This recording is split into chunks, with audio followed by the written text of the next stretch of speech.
स्वागत है आप सभी का आपके अपने YouTube channel real merit centre पे। आज हम लोग पढ़ने वाले हैं क्लास 10th के गणित के चैप्टर नंबर 1 को, और इसी चैप्टर में हम आज कॉन्सेप्ट को भी समझेंगे और एक्सरसाइज 1.1 को भी समाप्त करेंगे। ठीक है, तो चलिए आज की कक्षा प्रारंभ करते हैं। यदि आप 2026 में 10th का एग्ज़ाम देने वाले हैं तो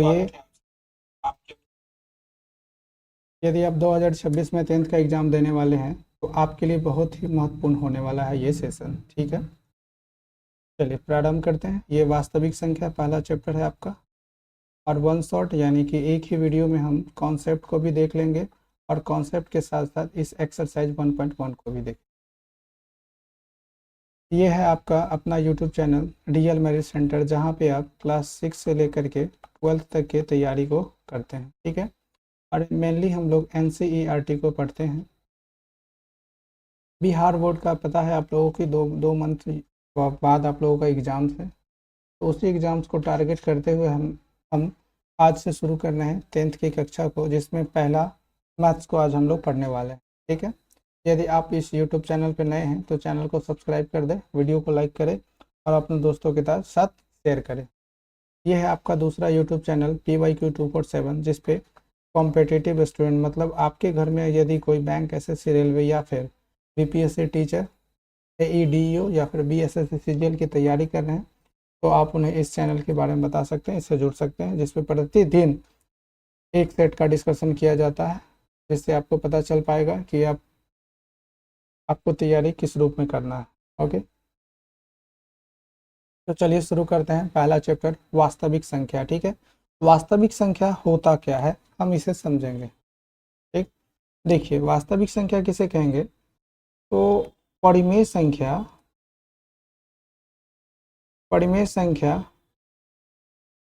एवं अपरिमेय संख्या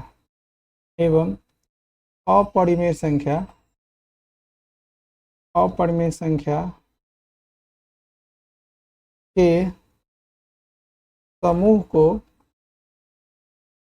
समूह को हम लोग वास्तविक संख्या कहते हैं, वास्तविक संख्या कहेंगे। बिल्कुल डिटेल्स में चलेंगे आपको। ठीक है, एकदम समझते हुए चलिएगा आप लोग। परिमेय संख्या एवं अपरिमेय संख्याओं के समूह को हम लोग वास्तविक संख्या कहते हैं। ठीक है, ये तो हो गया इसका डिफिनीशन। हमें समझना पड़ेगा इसमें कि परिमेय संख्या क्या होता है, ठीक है, और अपरिमेय संख्या क्या होता है। परिमेय अपरिमेय से हमें पहले संख्या के बारे में समझना होगा कि संख्या क्या होता है, कितने प्रकार की संख्याएं होती है। तो चलिए प्रारंभ करते हैं। संख्या से भी पहले सबसे छोटा पार्ट क्या है, अंक, जिसे हम डिजिट कहते हैं।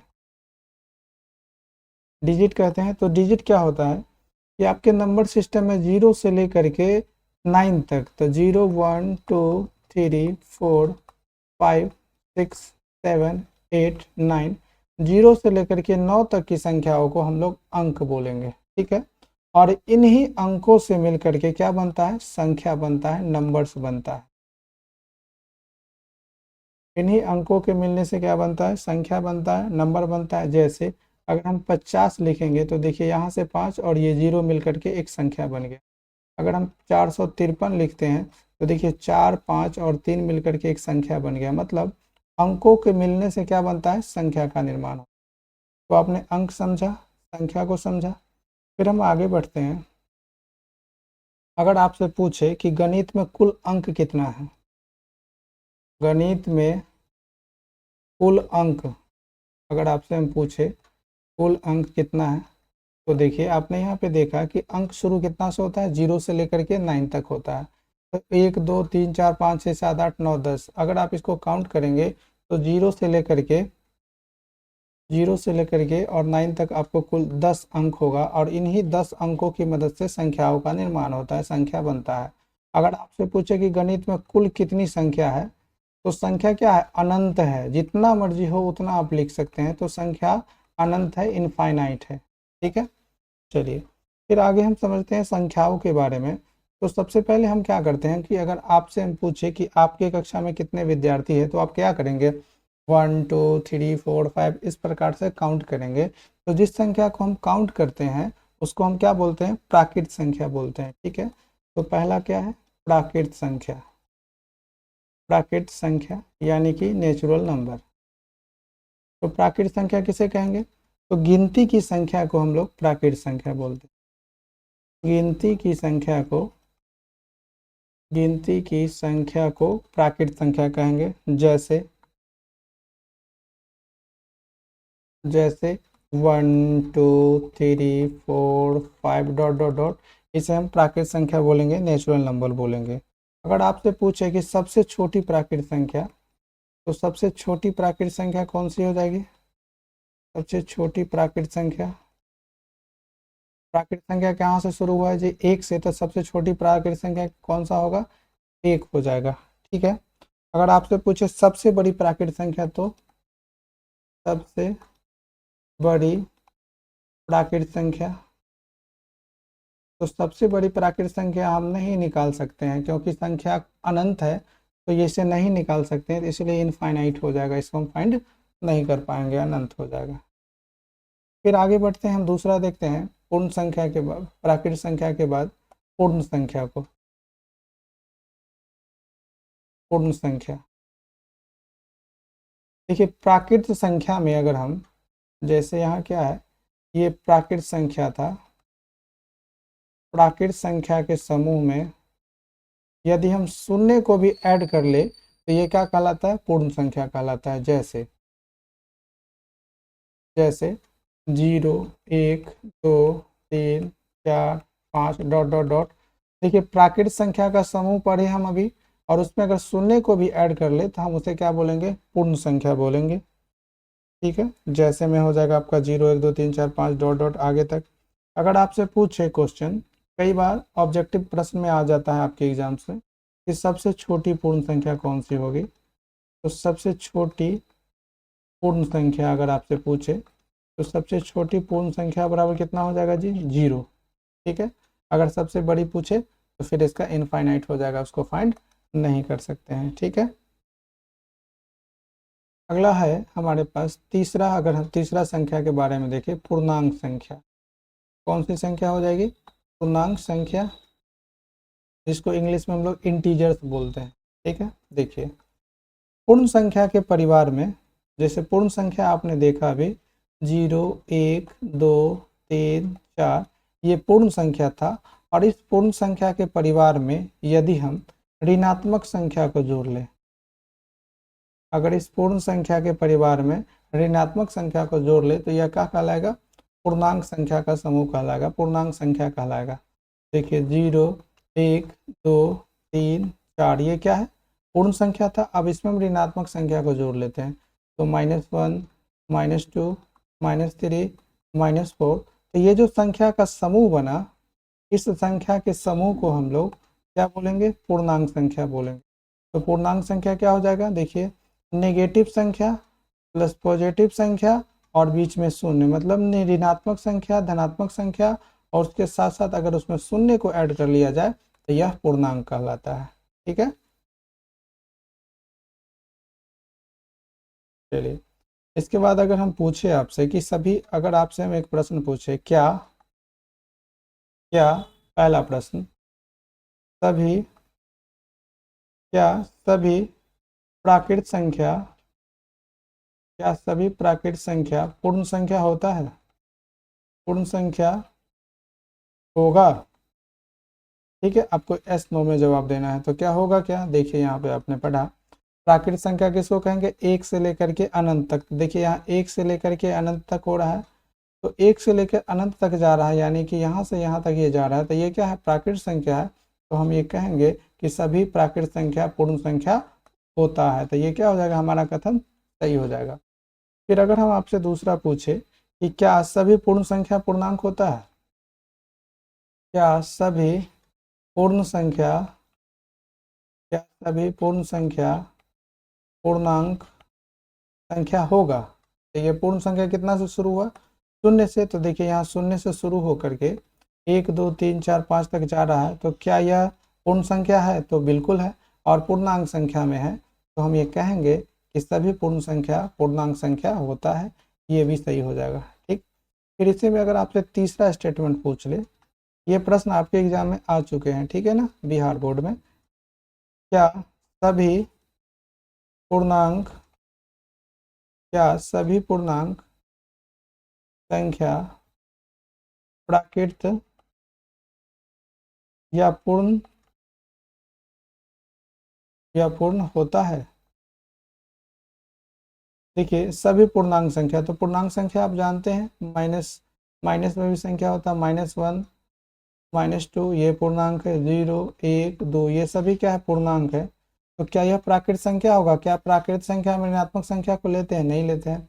क्या पूर्ण संख्या में ऋणात्मक संख्या को लेते हैं? नहीं लेते हैं। तो इसलिए हमारा यह तीसरा स्टेटमेंट क्या हो जाएगा, गलत हो जाएगा। ठीक है, चलिए अब अगला हम देखते हैं सम संख्या। चौथा पॉइंट है सम संख्या। वीडियो थोड़ा लंबा होगा लेकिन एकदम डिटेल्स में देखिएगा तो आपको आगे आने वाले सभी प्रश्न समझ में आएंगे। सम संख्या देखिए, जिस संख्या में 2 से पूरा पूरा भाग लग जाता है उसे क्या कहते हैं, सम संख्या कहते हैं। नहीं, या फिर ये भी कह सकते हैं कि 2 से विभाज्य 2 से विभाज्य होने वाली संख्या को पूर्ण संख्या सम संख्या कहेंगे। क्या कहेंगे, सम संख्या कहेंगे। 2 से विभाज्य होने वाली संख्या को क्या बोलेंगे हम लोग, पूर्ण संख्या बोलेंगे। जैसे क्या होगा, 2 4 6 8 10 ये सभी कैसी संख्या है, सम संख्या है, जो 2 से पूरा पूरा विभाज्य होती है, सम संख्या। ठीक है ना। चलिए फिर अगला हम लोग देखेंगे विषम संख्या। पांचवा, विषम संख्या। एकदम आराम आराम से हम लोग पढ़ेंगे। आपका ये वीडियो होगा एकदम कॉन्सेप्ट के साथ साथ आप क्वेश्चन आंसर को भी पढ़ेंगे। दूसरा क्या है, सम संख्या। देखिए, 2 से विभाज्य नहीं होने वाली संख्या को हम लोग क्या बोलेंगे, सम संख्या। 2 से विभाज्य नहीं हो उसे विषम संख्या बोलेंगे, उसे विषम संख्या कहते हैं, उसे विषम संख्या कहते हैं। जैसे जैसे क्या 3 में अब 2 से पूरा पूरा भाग लगा सकते हैं? नहीं। 5 में भी नहीं, 7 में भी नहीं, 9 में भी नहीं। तो ये सभी संख्याएं क्या कहलाएगी, विषम संख्या कहलाएगी। ठीक है, आपने एक चीज देखा कि अगर ये सम संख्या था यहाँ से लेकर के यहाँ तक ये, तो सम संख्या का इकाई अंक भी क्या होता है, सम संख्या होता है। तो हम यहाँ कहेंगे, नोट में लिखेंगे कि सम संख्या का इकाई अंक सम संख्या का इकाई अंक भी सम संख्या होता है, सम संख्या होता है। ठीक है, फिर दूसरा हम लोग ये भी कह सकते हैं कि विषम संख्या का इकाई अंक विषम संख्या होता है। सिमिलरली अगर कोई संख्या विषम है, बड़ा सा संख्या है, तो विषम संख्या का इकाई अंक देख करके हम बता सकते हैं कि वो क्या है, विषम संख्या है। नहीं, तो विषम संख्या का इकाई अंक भी विषम संख्या होता है। जैसे अगर हम आपको एक प्रश्न यहाँ पे लिखते हैं, हमने यहाँ पे लिखा 26 87 88, तो आप बता सकते हैं क्या यह सम है या विषम है? सबसे पहले बताइए इसमें इकाई अंक कौन सा है। तो देखिए, यहाँ जो पहले होता है ये, इसको हमको इकाई अंक बोलेंगे। ठीक है, ये क्या है, इकाई अंक है। फिर यह दूसरा है, इसको हम लोग बोलते हैं दहाई अंक, ये हो गया दहाई अंक। फिर यहाँ तीसरा, इसको सैकड़ा। इसी प्रकार से हम इकाई दहाई के अंकों को जानते हैं। तो हमने यहाँ पे देखा क्या कि यहाँ इकाई अंक क्या है, सम संख्या है। तो हम ये कहेंगे कि ये पूरी संख्या कैसी संख्या है, ये पूरी संख्या है जो सम संख्या है। क्या है, ये सम संख्या है। तो आप किसी भी संख्या को देख करके यह बता सकते हैं कि वो सम संख्या है या फिर विषम संख्या है। जैसे अगर हम आपसे पूछे 264 सम है या विषम है। फिर दूसरा पूछे हमने 837 सम है या विषम है। तीसरा 4321 सम है या विषम है। तो आप कहेंगे कि इसके इकाई अंक सम संख्या है इसलिए यह क्या हो जाएगा, सम हो जाएगा। इसका इकाई अंक 7 विषम संख्या है, इसलिए यह पूरा संख्या विषम हो जाएगा। इसके भी इकाई अंक विषम संख्या है, तो ये भी क्या होगा, विषम संख्या होगा। तो आप कोई भी संख्या को देख करके यह बता सकते हैं कि वह संख्या सम होगा या विषम संख्या होगा, उसके अंकों को देख करके। ठीक है, आइए फिर हम अगला देखते हैं। छठा पॉइंट, छठा संख्या, यह होता है भाज्य संख्या। कैसी संख्या है, भाज्य संख्या। भाज्य संख्या देखिए, एक से बड़ी वे सभी संख्याएं जो एक और स्वयं को छोड़कर किसी अन्य से विभाज्य हो, उसे हम लोग भाज्य संख्या बोलेंगे। इसका परिभाषा क्या लिखेंगे, बड़ी एक से बड़ी वे सभी संख्याएं, एक से बड़ी वे सभी संख्याएं जो एक और स्वयं को छोड़कर, एक और स्वयं को छोड़कर किसी अन्य संख्या से विभाजित संख्या से विभाज्य हो, उसे भाज्य संख्या बोलते हैं, भाज्य संख्या कहते हैं, उसे भाज्य संख्या कहते हैं। जैसे जैसे 4, 6, 8,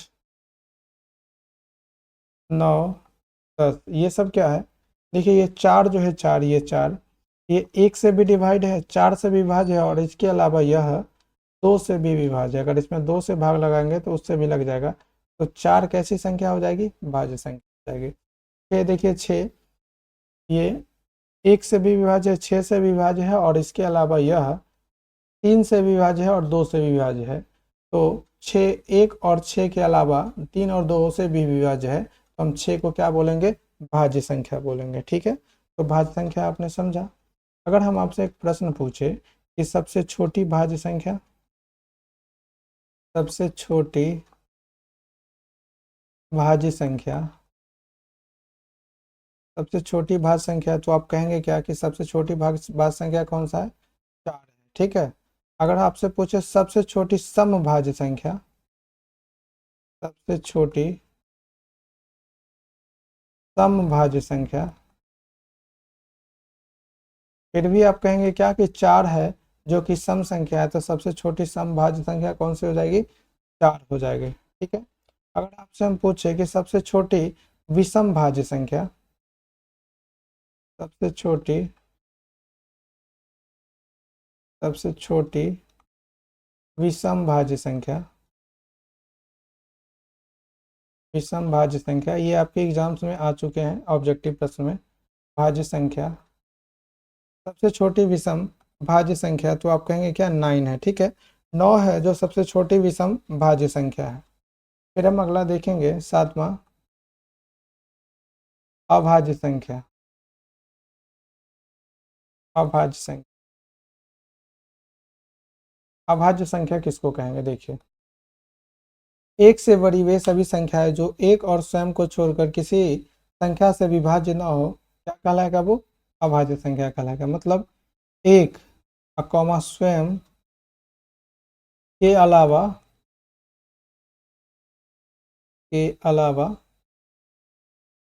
एक और स्वयं के अलावे अन्य संख्या से विभाज्य न हो, अन्य संख्या से विभाज्य न हो, क्या कहलाएगा, अभाज्य संख्या कहलाएगा, अभाज्य संख्या कहलाता है, अभाज्य संख्या कहलाता है। जैसे में अगर हम देखें तो जैसे में क्या होगा, 2, 3, 5, 7, 11, 13, क्या इसमें किसी अन्य संख्या से भाग लगेगा एक और स्वयं के अलावे, तो नहीं लगेगा। जैसे अगर हम देखें इस 2 में 1 और 2 के अलावा किसी और से भाग लगेगा, नहीं लगेगा, तो ये अभाज्य संख्या होगा।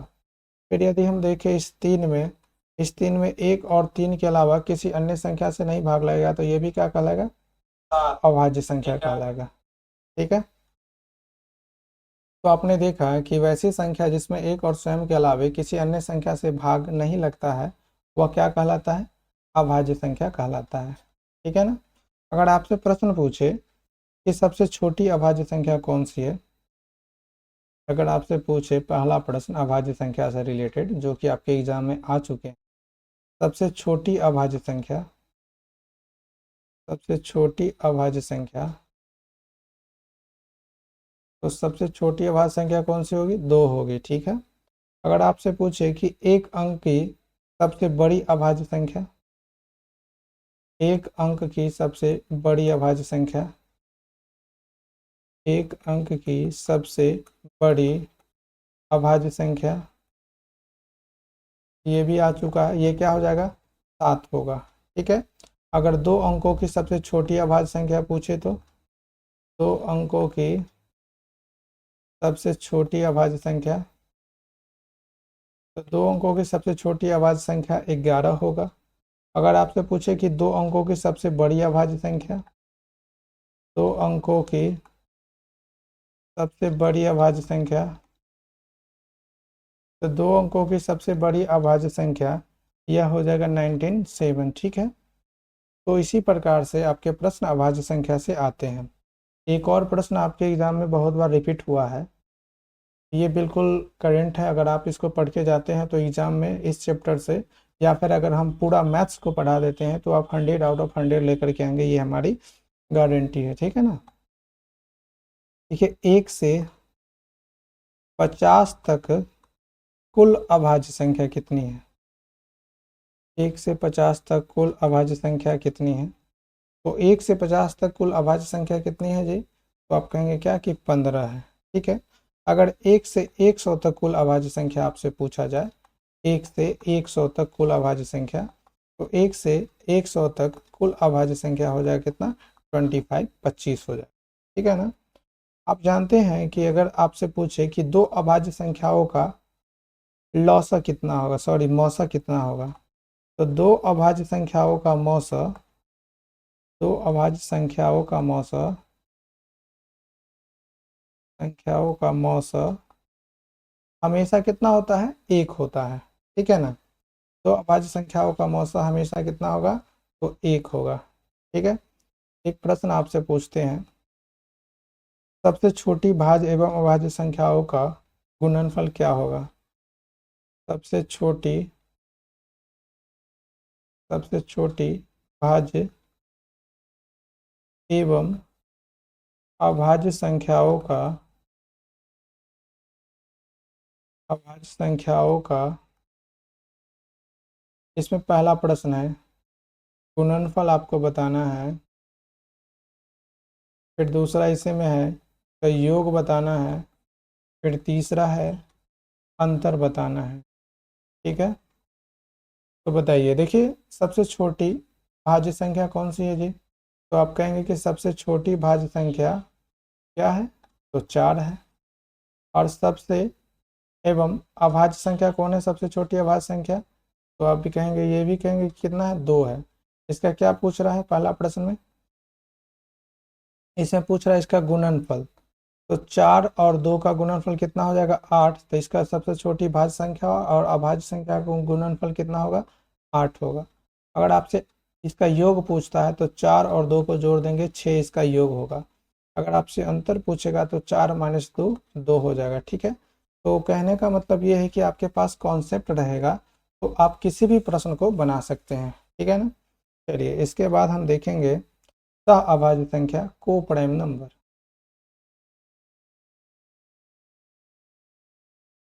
8वां है सह अभाज्य संख्या, सह अभाज्य संख्या, इंग्लिश में इसको हम लोग बोलते हैं को प्राइम नंबर। तो ऐसी दो संख्या हो जिनका मौसा, ऐसी दो संख्या जिसका मौसा, मौसा कितना होना चाहिए, 1 होना चाहिए, मौसा 1 होगा, वह क्या कहलाएगा, सह अभाज्य संख्या कहलाएगा। जैसे जैसे कोई भी संख्या आप ले लीजिए, जैसे 2 3, तो 2 3 क्या है, सअभाज्य संख्या है क्योंकि इसका एचसीएफ कितना होगा, 1 होगा। 5 8 ये भी कैसी संख्या है, सअभाज्य संख्या है क्योंकि इसका भी एचसीएफ 1 हो जाएगा। 5 7 ये भी सअभाज्य संख्या है, इसका भी एचसीएफ 1 होगा। कहने का सीधा मतलब ये है कि कोई भी दो संख्या जिसका मौसा 1 हो उसे हम क्या बोलेंगे, सअभाज्य संख्या बोलेंगे, को प्राइम नंबर बोलेंगे। ठीक है, फिर इसी में आपका 9वां संख्या है परिमेय संख्या। परिमेय संख्या, देखिए परिमेय संख्या किसको कहेंगे, तो देखिए वैसी संख्या जिसे हम p बटा q के रूप में लिख सकते हैं उसे हम परिमेय संख्या कहते हैं। तो हम लिखेंगे यहाँ पर वैसी संख्या, वैसी संख्या जिसे जिसे p अपॉन q के रूप में लिखा जा सके, के रूप में लिखा जा सके, लिखा जा सके, परिमेय संख्या कहलाएगा। क्या कहलाएगा वो, परिमेय संख्या कहलाएगा।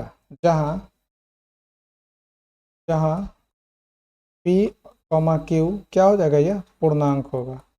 जहाँ p कॉमा q क्या होगा, एक पूर्णांक होगा। ठीक है, पूर्णांक आपने पीछे पढ़ा था कि धनात्मक संख्या, ऋणात्मक संख्या और उसको उसमें शून्य को शामिल कर लिया जाता है, उसे हम पूर्णांक कहते हैं। ठीक, जैसे अगर हम एग्जाम्पल देखें, एक चीज़ और ध्यान रखें, यहाँ पर q does not equal to शून्य, q का मान 0 नहीं हो सकता है। ठीक, जैसे 2/3, देखिए ये क्या है, p बटा q के रूप में है, तो यह परिमेय संख्या है। 8/11 ये भी p बटा q के रूप में है, यह भी परिमेय संख्या है। 3 यह भी परिमेय संख्या है क्योंकि 3 को हम 3/1 लिख सकते हैं। 2 यह भी परिमेय संख्या है। -2/3 यह भी परिमेय संख्या है। -3 यह भी परिमेय संख्या है क्योंकि इसको -3/1 लिख सकते हैं। ठीक है, 0 यह भी एक परिमेय संख्या है। ओके, अगर हम 0.3 लिख दें तो यह भी एक परिमेय संख्या है। देखिए 0.3 यह क्या है, परिमेय संख्या है। क्यों, क्योंकि हम यहाँ दशमलव हटाएंगे तो नीचे में 10 देंगे, तो यह 3/10 के बराबर होगा, तो 0.3 हमारा क्या है, परिमेय संख्या होगा। आपसे एक प्रश्न पूछते हैं, क्या √4 एक परिमेय संख्या है, तो आप कहेंगे हाँ बिल्कुल है, क्योंकि 4 का वर्गमूल 2 होता है और इस 2 को हम 2/1 लिख सकते हैं, तो यह एक परिमेय संख्या होगा। ठीक है ना। अगर आपसे पूछे कि √16 परिमेय संख्या है, तो आप कहेंगे हाँ, क्योंकि इसका वर्गमूल निकल जाता है, 4 होता है, तो यह परिमेय संख्या होगा। ठीक है, एक प्रश्न है, आप बताइए कि कौन सा परिमेय संख्या है। ठीक है, कौन परिमेय संख्या है। ठीक है ना, आपका ऑप्शन ए है, सॉरी परिमेय संख्या नहीं है, आपको बताना है। ठीक है ना, ऑप्शन नंबर ए में है 25, बी में है √20, सी में आपका √64 और डी में आपका √81। आप बता सकते हैं इसमें कौन परिमेय संख्या नहीं है। अगर जो लोग देख रहे हैं वो कमेंट करके बता सकते हैं। ठीक है, देखिए √25 का जब हम वर्गमूल निकालेंगे तो 5 आ जाएगा और इस 5 को हम 5/1 लिख सकते हैं, तो यह परिमेय संख्या है। फिर 64 का वर्गमूल 8 होता है, इसे भी हम 8/1 लिख सकते हैं, तो यह भी परिमेय संख्या है। सिमिलरली 81 का वर्गमूल 9 होता है और इसे हम 9/1 लिखेंगे, यह भी एक परिमेय संख्या है। ठीक है, लेकिन इस 20 का हम वर्गमूल नहीं निकाल सकते हैं, कंप्लीट संख्या नहीं आएगा, तो हम कहेंगे कि √20 क्या है, एक अपरिमेय संख्या है। ठीक है, क्या है, एक अपरिमेय संख्या है। अब हम दूसरा अगला पॉइंट देखेंगे, 10वां 10वां पॉइंट, अपरिमेय संख्या। अपरिमेय संख्या थोड़ा वीडियो लंबा होगा क्योंकि हम डिटेल्स के साथ इस चैप्टर को समाप्त कर रहे हैं। ठीक है, अगर आप एक बार इस चैप्टर को पढ़ लेते हैं तो फिर आपको कहीं भी पढ़ने की आवश्यकता नहीं है। ठीक है ना, देखिए परिमेय अपरिमेय संख्या किसको कहेंगे, तो वैसी संख्याएं जिन्हें हम p/q के रूप में p/q के रूप में व्यक्त नहीं कर सकते हैं या फिर नहीं लिख सकते हैं, नहीं लिख सकते हैं, नहीं लिख सकते हैं, वह क्या कहलाएगा, अपरिमेय संख्या कहलाएगा। जैसे जैसे √3, √2, √7, √5, पाई, 3.333333 डॉट डॉट डॉट, ये सभी क्या है, एक अपरिमेय संख्या है। ठीक है, अगर आपको कहें हम, देखिए पाई जो होता है ना, पाई यह अपरिमेय संख्या है, लेकिन पाई का मान कितना होता है, 22/7, यह क्या है, एक परिमेय संख्या है। तो हमेशा याद रखेंगे, इसमें विद्यार्थी कंफ्यूज कर जाता है। देखिए पाई जो है अपरिमेय संख्या है, लेकिन ये पाई का मान 22/7 क्या है, एक परिमेय संख्या है। क्या ना, आपने देखा यहाँ तक अभी संख्याओं के बारे में, और आपका चैप्टर क्या है, वास्तविक संख्या। तो सीधा सीधा आप ये समझिए कि परिमेय संख्या जोड़ अपरिमेय संख्या बराबर वास्तविक संख्या होगा। ठीक है ना, तो परिमेय संख्या और अपरिमेय संख्याओं के मेल को, समूह को हम लोग क्या बोलते हैं, वास्तविक संख्या बोलते हैं। तो परिमेय संख्या में आप लोग जानते हैं कौन कौन हो जाएगा, जैसे 2, 3, 4, ये परिमेय संख्या है। वास्तविक अपरिमेय संख्या क्या हो जाएगा, √3 - 2 पाई 22/7, ये सब ले लेते हैं परिमेय अपरिमेय संख्याओं का समूह, और इसी को हम लोग क्या बोलते हैं, वास्तविक संख्या। ठीक है, तो तमाम प्रकार की संख्याएं किस में आ जाता है, वास्तविक संख्या में आ जाता है। ठीक है, तो आपने यहाँ तक अच्छे से समझ चुका होगा। अब हम कुछ देखते हैं यहाँ पे, जैसे अगर आपको कहीं पे ये लिखा दिखाई दे 3.25, मतलब ये संख्या यहाँ पे क्या हुआ, 25 पे समाप्त हो गया, तो हम इसको परिमेय संख्या कहेंगे। ठीक है, वहीं अगर रहता इस प्रकार से 3.25252525 डॉट डॉट डॉट इस तरह से जाता, तो हम इसे परिमेय संख्या नहीं बोलते। ठीक है ना, तो ये हमारा क्या हो जाता, अपरिमेय संख्या हो जाता। समझ पा रहे हैं, ये आपके एग्जाम में पिछले बार 2024 में आ चुका है। फिर यदि कहीं पे आपको लिखा दिखाई दे 1.46 के पावर रेकरिंग है, तो इससे भी हम लोग परिमेय संख्या बोल सकते हैं। ठीक है, क्योंकि इसको जब हम हल करेंगे तो हमें P/Q के रूप में प्राप्त होगा। ओके, फिर हम आगे देखते हैं, अगर आपको कहीं पे इस प्रकार से लिखा रहे 1.2111111 इस तरह से ये रिपीट होते रहे संख्या, तो हम इसे अपरिमेय संख्या की श्रेणी में रखते हैं, यह परिमेय संख्या नहीं होती। कहने का सीधा मतलब है कि संख्या का अगर अंत हो रहा है, जैसे यहाँ पे 25 अंत हो रहा है, जब इसको भी हल करेंगे तो ये P/Q के रूप में आ जाएगा, तो वो सभी संख्याएं परिमेय कहलाएगा। और जिसका अंत नहीं होगा, अर्थात जो अनंत तक जाते रहेगा, उसे हम अपरिमेय संख्या कहेंगे। ठीक है ना, यहाँ तक में कोई दिक्कत नहीं होना चाहिए आप लोगों को। चलिए अब हम नेक्स्ट टॉपिक पढ़ते हैं। इसी में एक चीज़ आप लोग जानते हैं, अगर हम यहाँ पे ये 8 है, अगर हम इस 8 में अगर 5 से भाग दे दे, एक मर्तबे में लग जाएगा, तो ये 5 होगा और यहाँ पे 3 होगा। आप लोगों को भाग आता है सभी को, ये माइनस यहाँ पे करते हैं। तो ये जो हमारा 8 होता है ना, 8, तो इस 8 को हम लोग क्या बोलते हैं, इसे हम भाज्य बोलते हैं। क्या बोलते हैं जी, भाज्य बोलते हैं। और ये जो 1 है, इस 1 को हम लोग भागफल बोलते हैं, भागफल, कोसेंट इंग्लिश में बोलते हैं इसको। ठीक है, और इस भाज्य को हम लोग डिविडेंड बोलते हैं इंग्लिश में। और ये हमारा क्या है, शेष फल है, ये क्या है, शेष फल है, शेष है। और ये जो 5 है, इस 5 को हम लोग भाजक बोलते हैं। ठीक है, इसको क्या बोलेंगे जी, भाजक बोलेंगे।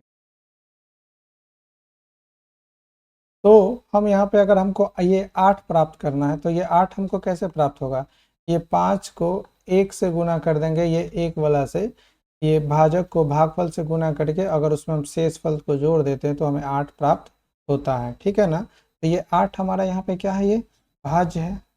ठीक है, तो एक फार्मूला यहाँ से बनता है क्या, कि भाज्य बराबर 5 क्या था, भाजक था, तो भाजक गुने भागफल, भाजक गुने भागफल जोड़ शेष फल, भाजक गुने भागफल जोड़ शेष फल, इसी को हम लोग क्या बोलते हैं, इसको हम लोग बोलते हैं क्या, भाज्य बराबर भाजक गुने भागफल जोड़ शेष फल। ठीक है, ये हमें प्राप्त होता है, ये एक फार्मूला बनता है। ठीक है ना, तो आपके चैप्टर में पढ़ना, इस अगर भाजक को हम लोग, भाज्य को A मान ले, इस भाजक को हम लोग B मान ले, और ये भागफल को कोसेंट को Q मान ले, और शेषफल को अगर हम रिमाइंडर को r मान ले तो यहाँ से हमें एक फार्मूला प्राप्त होता है। क्या? अगर a बराबर हम लिखेंगे तो a बराबर होता है हमें बी क्यू प्लस आर प्राप्त होता है, क्योंकि b को q से गुना करेंगे बी क्यू और ये r प्लस में है तो ये प्लस में हो जाएगा, अर्थात a बराबर होता है क्या? B Q plus R. ये a बराबर क्या हमें प्राप्त हुआ? B Q plus R. इसी को हम लोग यूक्लिड विभाजन प्रमेय कहते हैं, ठीक है ना। a बराबर बी क्यू प्लस आर हमें प्राप्त होता है।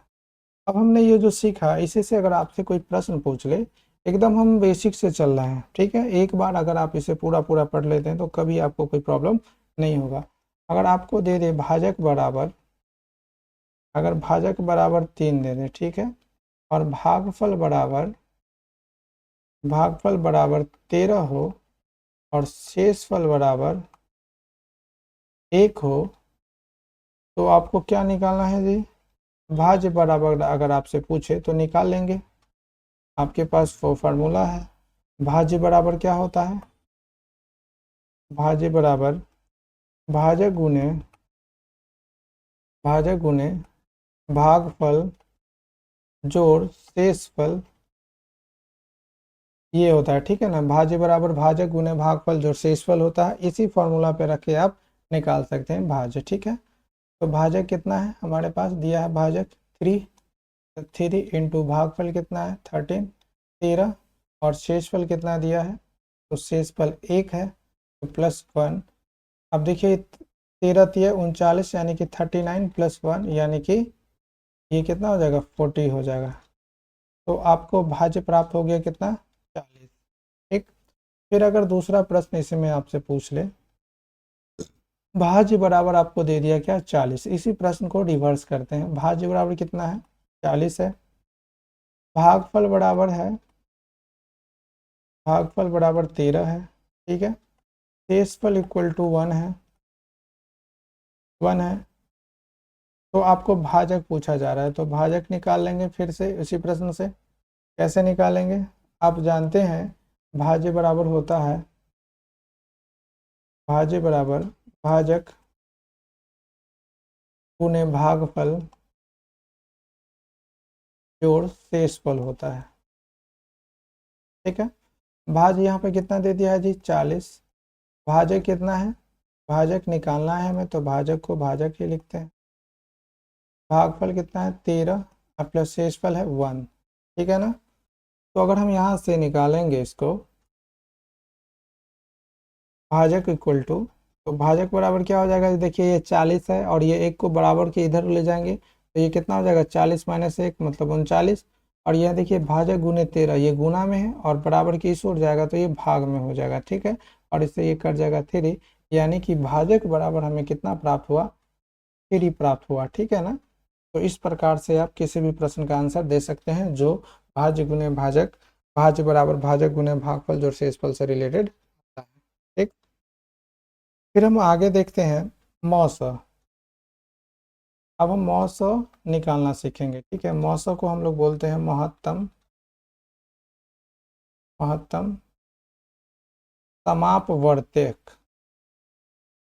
समापवर्तक, ठीक है। इसी को हम लोग मौस बोलते हैं। इंग्लिश में इसको बोलते हैं HCF, मतलब highest common factor. Highest common factor English में इसे बोलते हैं मौसा, हिंदी में बोलते हैं मौसा। जैसे बचपन में आप लोग पढ़ते होंगे 3 और 9 का क्या करना है? मौसा निकालना है, मौसा।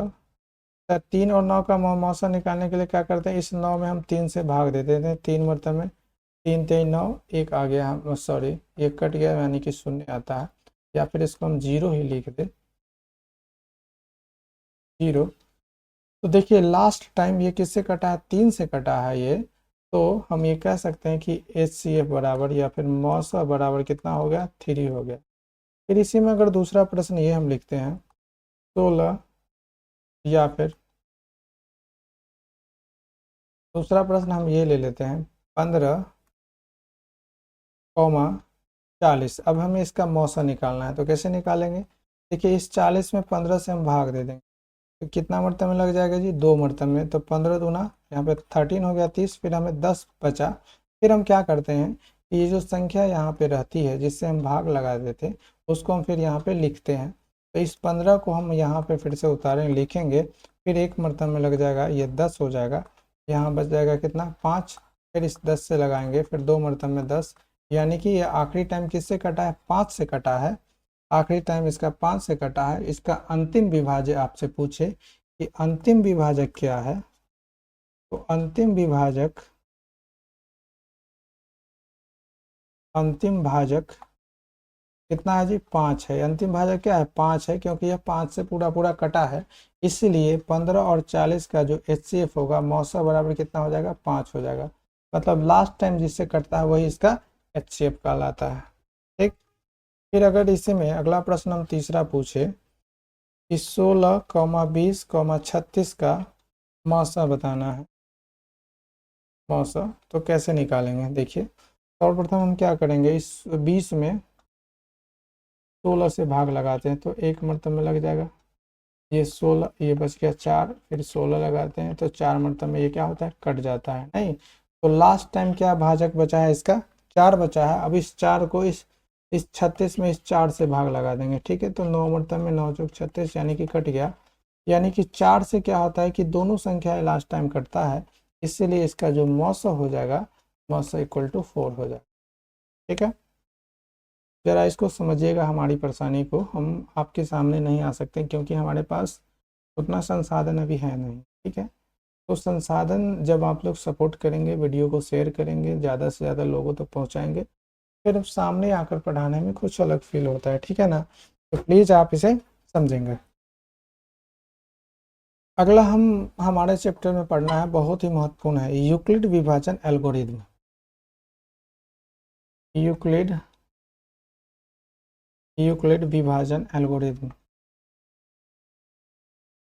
विभाजन एल्गोरिथम, इसी पे आपका पूरा चैप्टर है, ठीक है, एल्गोरिथम। इसको हम लोग पढ़ें। देखिए ये होता क्या है, जैसे हमने अभी पढ़ा था A बराबर PQ प्लस R, पढ़ा है ना। इसी को हम लोग यूक्लिड विभाजन एल्गोरिथम कहते हैं, जहाँ ये जो R होता है ना, R ये 0 से बड़ा होता है, और ये वाला जो B है, B इससे यह छोटा होता है, ठीक है। R इक्वल टू ये होता है 0 से बड़ा और B से छोटा होता है, इसे हम यूक्लिड विभाजन एल्गोरिथम बोलते हैं। अब आपको प्रश्न पूछेगा मौसा निकालने के लिए, जैसे एक प्रश्न पूछेगा कि यूक्लिड विभाजन एल्गोरिथम का प्रयोग करके यूक्लिड विभाजन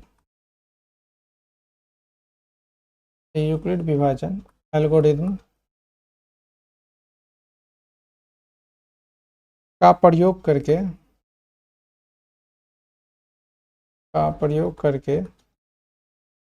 मौसा ज्ञात करिए,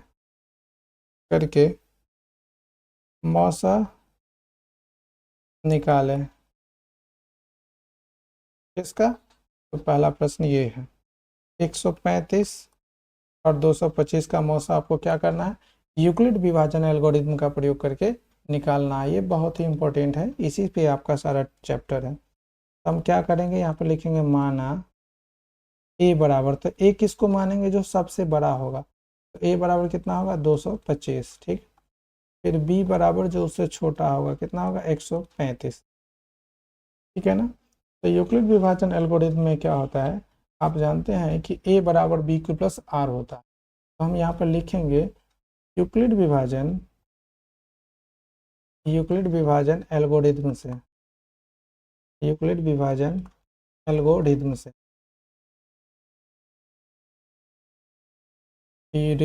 ठीक है। यूक्लिड विभाजन एल्गोरिथम क्या कहता है कि ए बराबर होता है बी क्यू प्लस आर, ठीक है ना।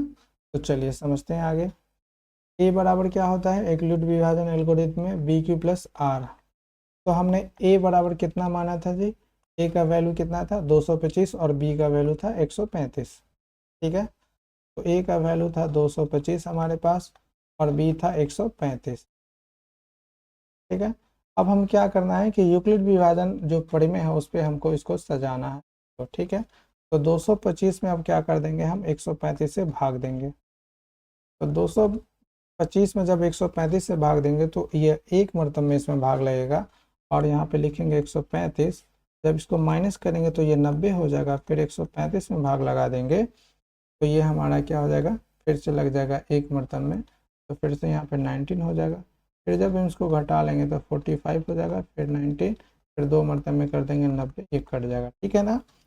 तो देखिए यहाँ पे अंतिम जो भाजक होता है, यहाँ पे अंतिम भाजक क्या है, 45 है, यही इसका HCF है। लेकिन हमको क्या करना है, यूक्लिड विभाजन एल्गोरिथम पर इसको बैठाना है। तो क्या कर देंगे, देखिए ए बराबर कितना था 225 और बी का वैल्यू कितना है 135 और क्यू हमें कितना प्राप्त हुआ है, कोसेंट 1 1 है और यहाँ पे शेषफल कितना हमें मिला है 90, तो 90। ठीक, फिर हम क्या करेंगे, इसको ए मान लेंगे सबसे बड़ा वाला को, तो ये हो जाएगा कितना 135। अब फिर ये जो होता है ये क्यू मतलब ये हमारा हो जाएगा कितना 90। फिर देखिए ये 90 था हमारे पास, दूसरा भाजक 19 है, तो इसका हमारे पास भागफल कितना है 1 है और शेषफल कितना है 45, तो यहाँ लिखेंगे 45।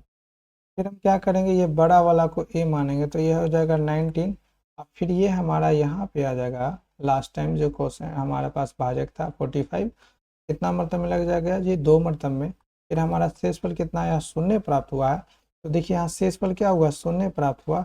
तो जब भी शेषफल शून्य प्राप्त हो जाए तो हम जो अंतिम विभाजक होता है, अंतिम भाजक होता है, यहाँ क्या है अंतिम भाजक कितना है 45 है, अंतिम भाजक बराबर 45, इसलिए मौसा भी कितना हो जाएगा 45 हो जाएगा। ठीक है ना, ये हमारे पास कितना है जी 45 है, तो मौसा भी हमारा कितना होगा 45 हो जाएगा, यही इसका आंसर हो जाएगा। ठीक है, तो यूक्लिड विभाजन एल्गोरिथम से इस प्रकार से हम किसी भी संख्याओं का मौसा आसानी से निकाल सकते।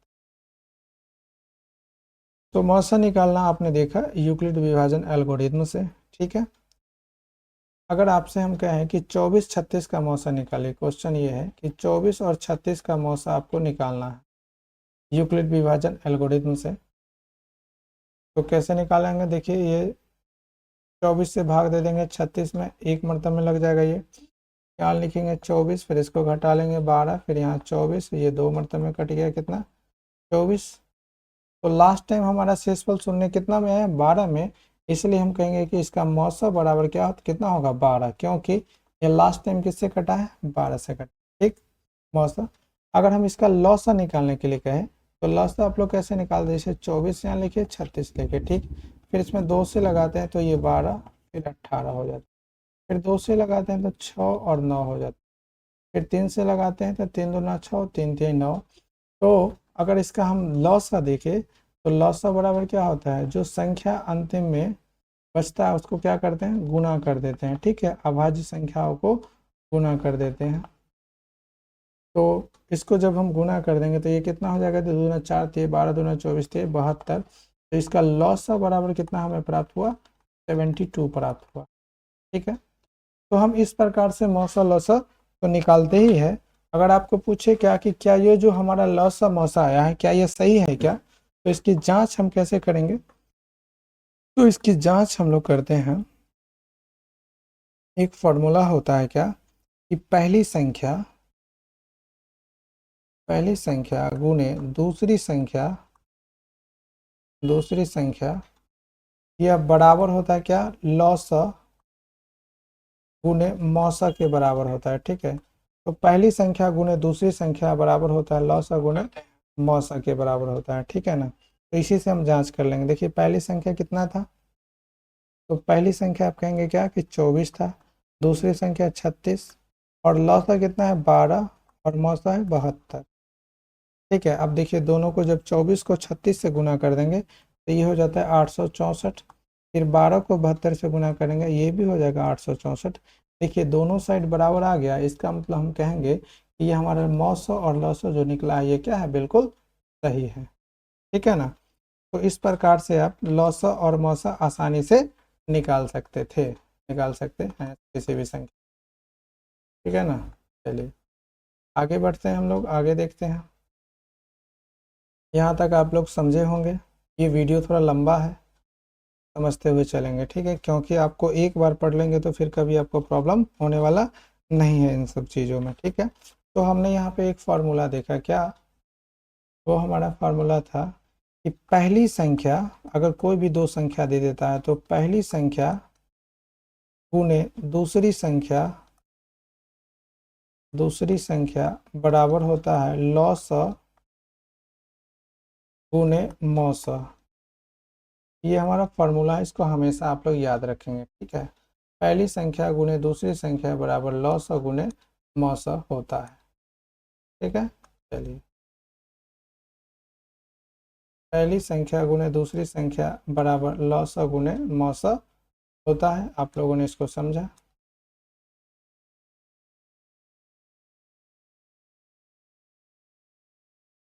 फिर इसके बाद हम आगे देखेंगे,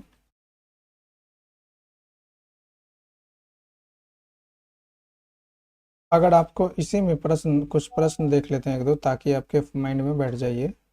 जैसे क्वेश्चन है, दो संख्याओं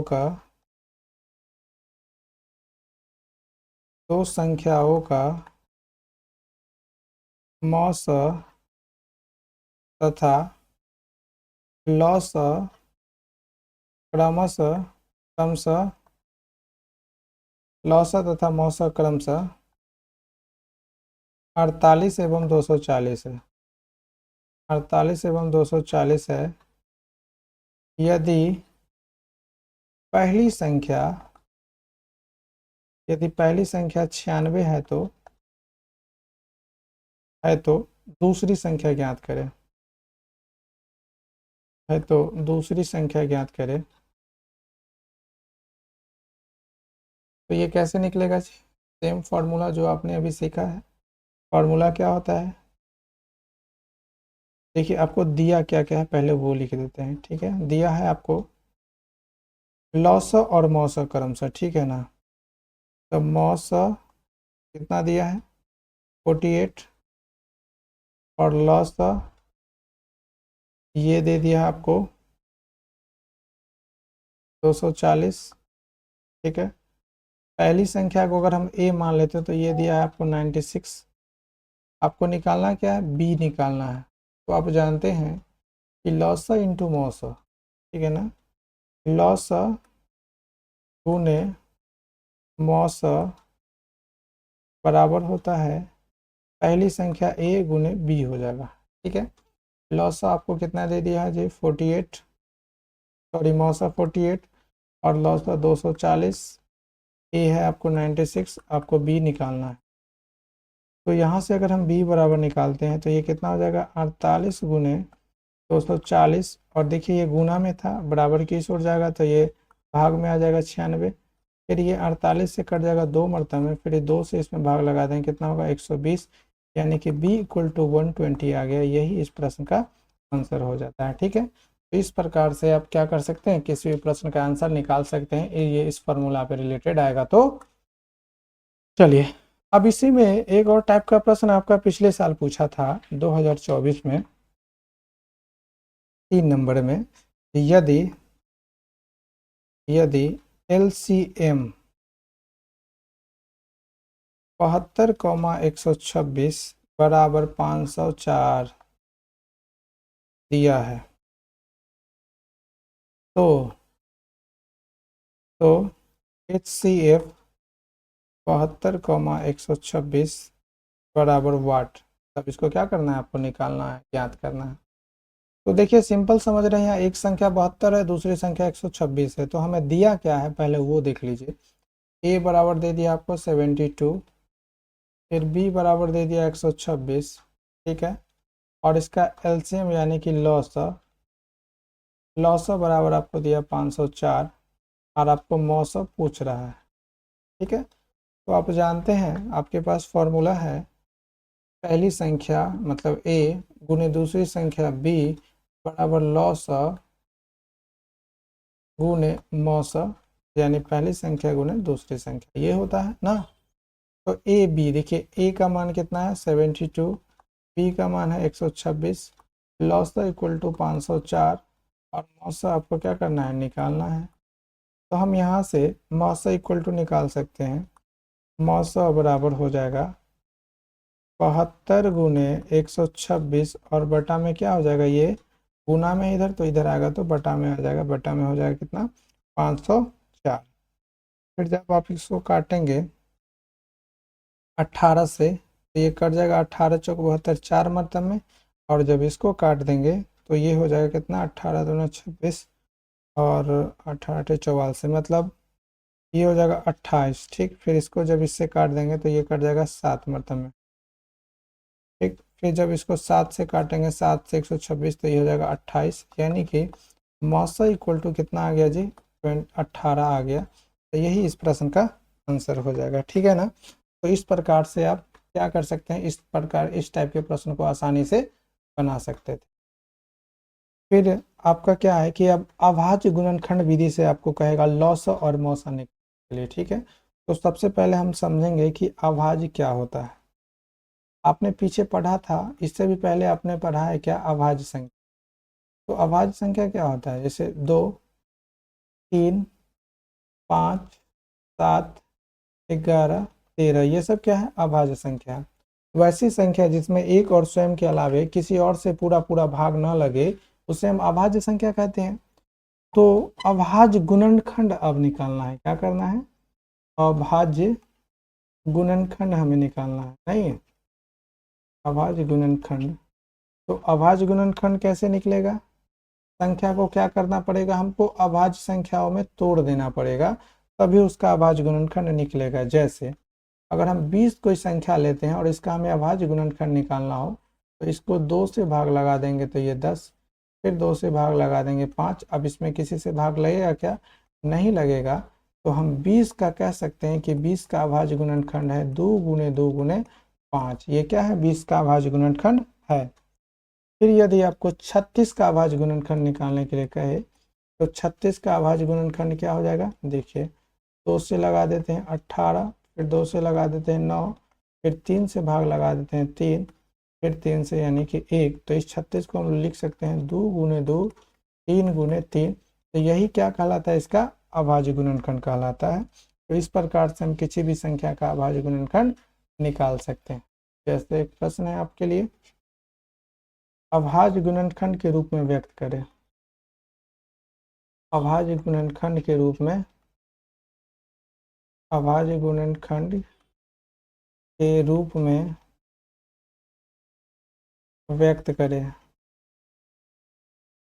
क्या करना है, अभाज्य गुणनखंड के रूप में लिखना है, व्यक्त करना है। पहला प्रश्न क्या 360, फिर दूसरा है आपका 156, फिर तीसरा है 625। इसको क्या करना है, अभाज्य गुणनखंड के रूप में लिखना है। आइए हम एक प्रश्न को बना करके बताते हैं, फिर आप इसको खुद से बनाएंगे। जैसे 360 है, इसका हमें अभाज्य गुणनखंड लिखना है। तो क्या करेंगे, 360 को हम अभाज्य संख्याओं में तोड़ देंगे, 2 से भाग लगा देंगे, ये हो जाएगा 180, फिर 2 से भाग लगाते हैं 90, फिर 2 से भाग लगाते हैं 45, फिर 3 से भाग लगाते हैं 15, फिर 3 से भाग लगा देते हैं 5, फिर 5 से लगाते हैं 1। तो हम इसको लिख सकते हैं 360 को 2 गुने 2 गुने 2 और 3 गुने 3 और गुने 5, इस प्रकार से लिख सकते हैं। फिर इसको हम जब शॉर्ट फॉर्म में लिखेंगे तो 2 के पावर 3 गुने 3 के पावर 2 गुने 5, तो यही क्या कहलाता है 360 का अभाज्य गुणनखंड कहलाएगा। ठीक है ना, तो यही आपका आंसर होगा। इसी प्रकार से आप इन दोनों का भी अभाज्य गुणनखंड निकाल लेंगे। ओके, फिर नेक्स्ट देखते हैं आगे। अब हम समझेंगे क्या कि गुणज क्या होता है। ठीक है, गुणज देखिए, जैसे अगर आपको पूछेगा 2 का गुणज, ठीक है 2 का गुणज लिखने के लिए अगर आपसे कहेगा, देखिए गुणज क्या होता है कि वह कौन सी संख्या है जिसमें 2 से पूरा पूरा भाग लग जाएगा। तो क्या हो जाएगा, पहली संख्या तो 2 हो जाएगा क्योंकि इसमें 2 से पूरा पूरा भाग लग जाएगा। फिर 4 भी होगा इसका गुणज क्योंकि 4 में भी पूरा पूरा भाग लग जाएगा। फिर 6 भी होगा, 8 भी होगा। तो कहने का ये मतलब है कि वैसी संख्या जिसमें 2 से पूरा पूरा भाग लग जाए वह 2 का गुणज कहलाएगा। ठीक है, अगर 3 का गुणज आपसे पूछे, 3 का गुणज, तो देखिए 3 का गुणज क्या हो जाएगा, पहला तो संख्या 3, फिर 6, फिर 9, फिर 12, ये सब क्या कहलाएगा 3 का गुणनखंड गुणज कहलाएगा। ठीक, चलिए इसमें अब आपका प्रश्न कैसे पूछेगा, कहेगा क्या कि अभाज्य गुणनखंड विधि से अभाज्य गुणनखंड विधि से, अभाज्य गुणनखंड विधि द्वारा, अभाज्य गुणनखंड विधि द्वारा लॉस तथा मौसा ज्ञात करें, लॉस तथा मौसा ज्ञात करें।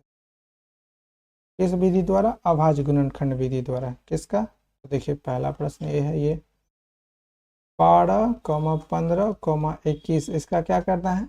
अभाज्य गुणनखंड विधि से लौसा तथा मौसा ज्ञात करना है। ठीक, तो देखिए इस 12 को हम लोग क्या लिख सकते हैं? 2 गुने 3, 2 दूना 4, 3 12। फिर इस 15 को हम लोग क्या लिखेंगे? 3 गुने 5। फिर हम 21 को क्या लिखेंगे? 3 गुने 7 लिखेंगे ना इस तरह से।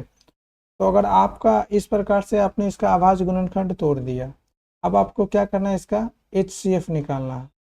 तो HCF वह संख्या होगा जो सभी में होगा मौजूद अभाज्य गुणनखंड में। जैसे इसमें देखते हैं तो यहाँ पे आपको ये 3 दिखाई दे रहा है, यहाँ भी 3 है और इसमें भी 3 है। कहने का मतलब ये है कि 12, 15, 21 के अभाज्य गुणनखंड में 3 क्या है? कॉमन है, इसीलिए इसका HCF कितना हो जाएगा? 3 हो जाएगा। ठीक, फिर हमें क्या करना है? इसका LCM निकालना है। तो LCM में वह सभी संख्याएं होंगी जो इसमें मौजूद होगा। ठीक है, जैसे इसमें 2 बार मौजूद है तो ये होगा पूरा। 3 इसमें है तो 3 भी हो जाएगा, 5 भी है तो ये 5 भी होगा, फिर 7 है तो फिर 7 भी होगा। ठीक, फिर जब हम इसको गुना कर देंगे तो गुना करने के बाद जो हमें प्राप्त होगा, 2 दूना 4, 3 12, 5 60, और 60 को जब हम 7 से गुना करेंगे तो ये कितना हो जाएगा? 420 हो जाए। ठीक है, अर्थात कहने का ये मतलब है कि ये जो HCF होता है इसमें जो तीनों में कॉमन होगा इसके अभाज्य गुणनखंड में वही HCF होगा। अगर LCM की बात करें तो जो तीनों में मौजूद होगा सभी संख्याओं को लेना है, फिर उसको गुना कर देना, ये इसका LCM कहलाता है। ठीक, आपके लिए एक प्रश्न हम दे रहे हैं यहाँ पे, उसको आप बना करके देखेंगे। दूसरा प्रश्न है आपके लिए 24, 30 और 48, इसका क्या करना है? अभाज्य गुणनखंड विधि से लॉस और मौसा निकालना है। ठीक है, इसको आपको बना लेना। चलिए नेक्स्ट देखते हैं। इसके बाद घात यानी कि पावर। नेक्स्ट टॉपिक है घात यानी कि आपको पावर। आपको कहेगा क्या कि अभाज्य गुणनखंड कीजिए और उसका हमको महत्तम घात बताइए। जैसे अगर 20 का हम अभाज्य गुणनखंड करते हैं तो इसको क्या लिखते हैं? 2 गुने 2 गुने 5, यानी 2 के पावर 2 और गुने 5 बोलते हैं। तो यहाँ पे देखिए, यहाँ पे महत्तम घात क्या है? तो महत्तम घात कितना है? 2 है नहीं, तो इसीलिए हम घात बराबर क्या लिखेंगे? 2 लिख देंगे। इस ये जो 20 का घात कितना होगा? 2 हो जाएगा। ठीक है ना। तो घात जो किसी भी संख्या का अभाज्य गुणनखंड करते हैं और अभाज्य खंड करने के बाद जो उसके पावर में सबसे अधिक जो होता है वही इसका क्या कहलाता है? घात कहलाता है। ठीक है, जैसे अगर हम 140 लिखते हैं तो 140 का जब हम अभाज्य गुणन करते हैं तो 2 गुने 2 गुने 5 गुने 7 हो जाएगा। फिर इसको क्या लिखेंगे? 2 के पावर 2 गुने 5 गुने 7। तो देखिए यहाँ 5 के पावर 1 है, 7 के पावर 1 है, लेकिन सबसे ज़्यादा पावर कितना है? 2 है, इसलिए इसका घात बराबर क्या हो जाएगा? घात बराबर 2 होगा। ठीक है, उम्मीद करते हैं आप इसे समझ पा रहे हो। फिर नेक्स्ट एक टॉपिक है हमारा, नेक्स्ट टॉपिक है, यही लास्ट टॉपिक है इस चैप्टर से रिलेटेड। इसके बाद आपको क्वेश्चन आंसर भी हम लोग चलेंगे। शांत और अशांत, शांत अशांत आपको बताना हो। ठीक है, ये आपका अभी कॉन्सेप्ट चल रहा है, थियोरी चल रहा है। इसको आप अच्छे से पढ़ लेंगे तो कहीं भी कुछ भी आपको छूटने वाला नहीं, एग्जाम में आप 100% मार्क्स लेकर के आएंगे। ठीक है, जो लोग देख रहे हैं अगर समझ में आता है, कहीं आवाज़ वगैरह कम ज़्यादा हो रहा है तो आप कमेंट करके बताइए। ठीक है, देखिए शांत और अशांत, यदि परिमेय संख्या के हर के अभाज्य गुणनखंड का रूप, यदि परिमेय संख्या, यदि परिमेय संख्या के हर के अभाज्य गुणनखंड यदि परिमेय संख्या के हर के अभाज्य गुणनखंड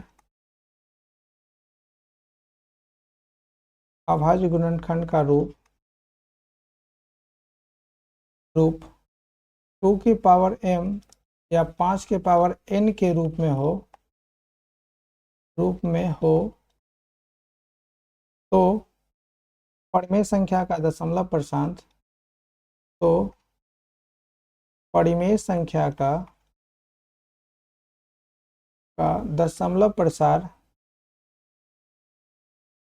दशमलव प्रसार शांत कहलाता है। क्या कहलाता है जी? शांत कहलाता है।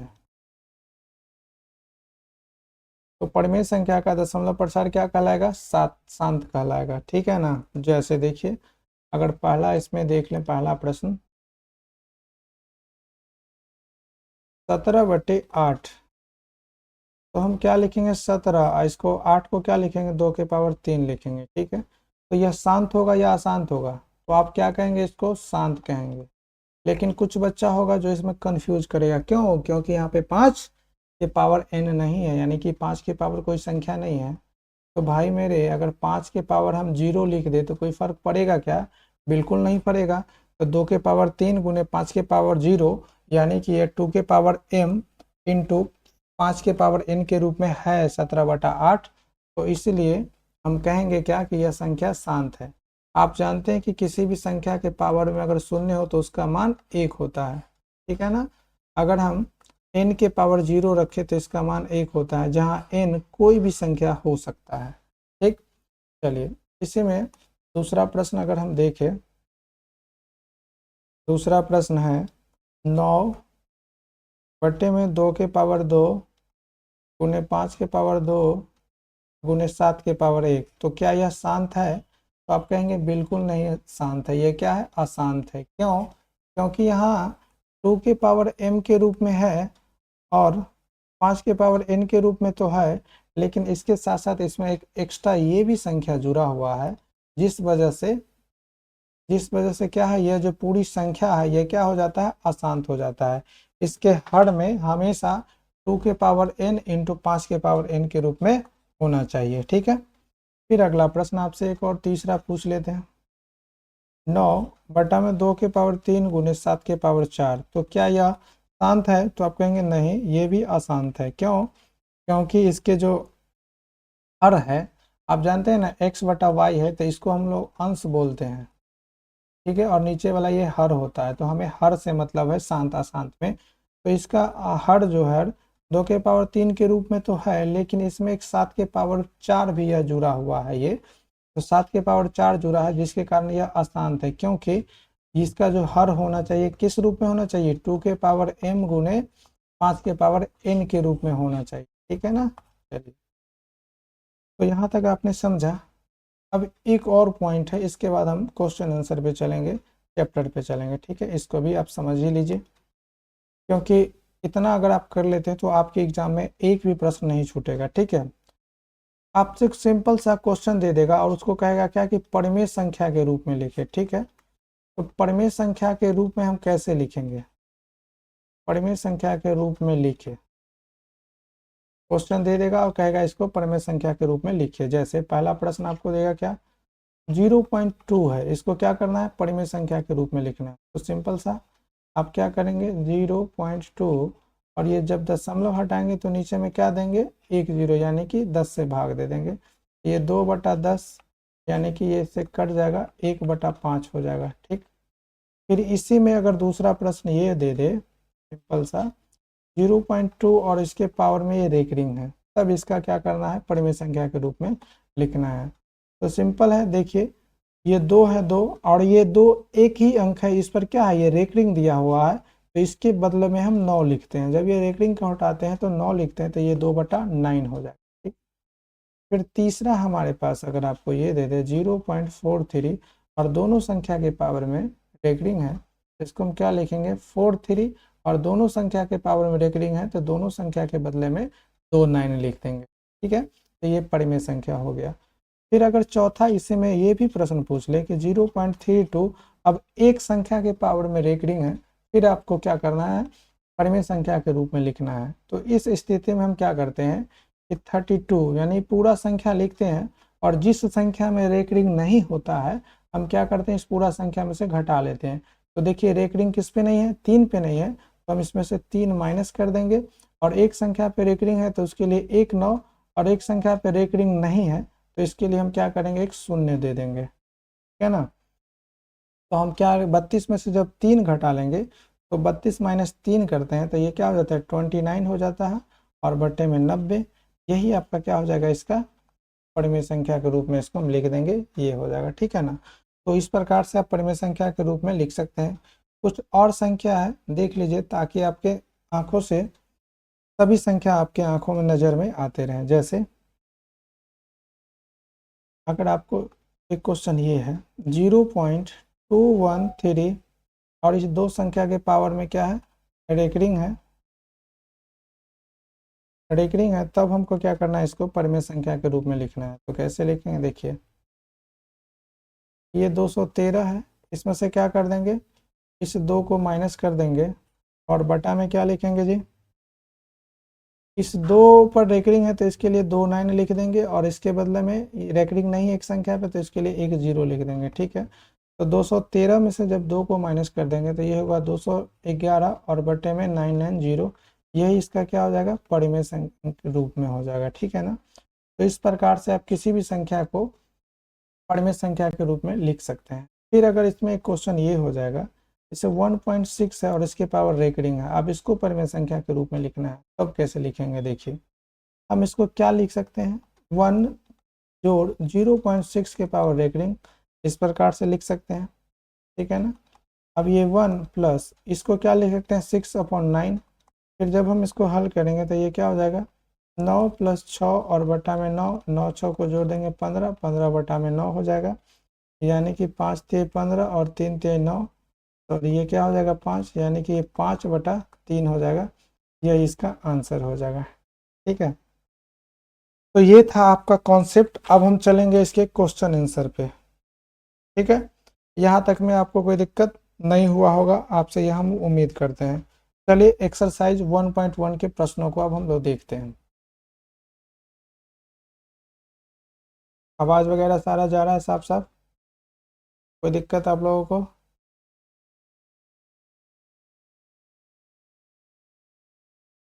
एक बार बताइए कमेंट करके, क्या आप लोगों को आवाज़ वगैरह साफ साफ जा रही है?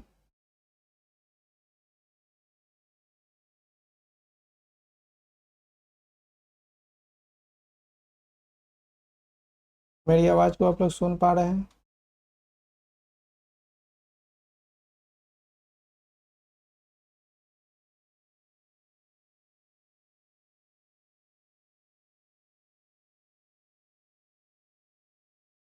देखिए पहला प्रश्न है, निम्नलिखित संख्याओं का,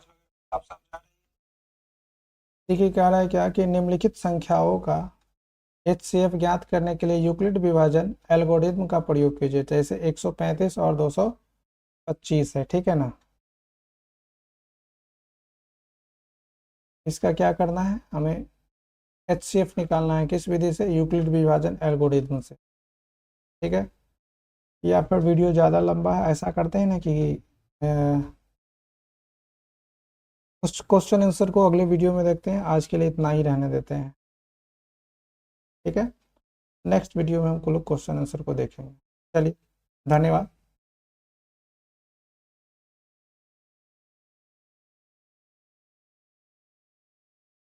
लेकिन आपसे जाते जाते एक गुजारिश है कि अगर आप इस यूट्यूब चैनल पर नए हैं तो प्लीज़ चैनल को सब्सक्राइब कर दें, बेल आइकन को दबा दें, ताकि सभी वीडियो का नोटिफिकेशन आपको मिलता रहे, ठीक है। और ये भी आपका अपना यूट्यूब चैनल है, अगर आपके घर में कोई भी बच्चे हैं जो 9th 10th 11th 12th की तैयारी कर रहे हैं तो उन्हें बताएं और उनको इस चैनल से जोड़ें, इसमें बेहतर से बेहतर कंटेंट देने का प्रयास हम लोग करते हैं। धन्यवाद। अगले वीडियो।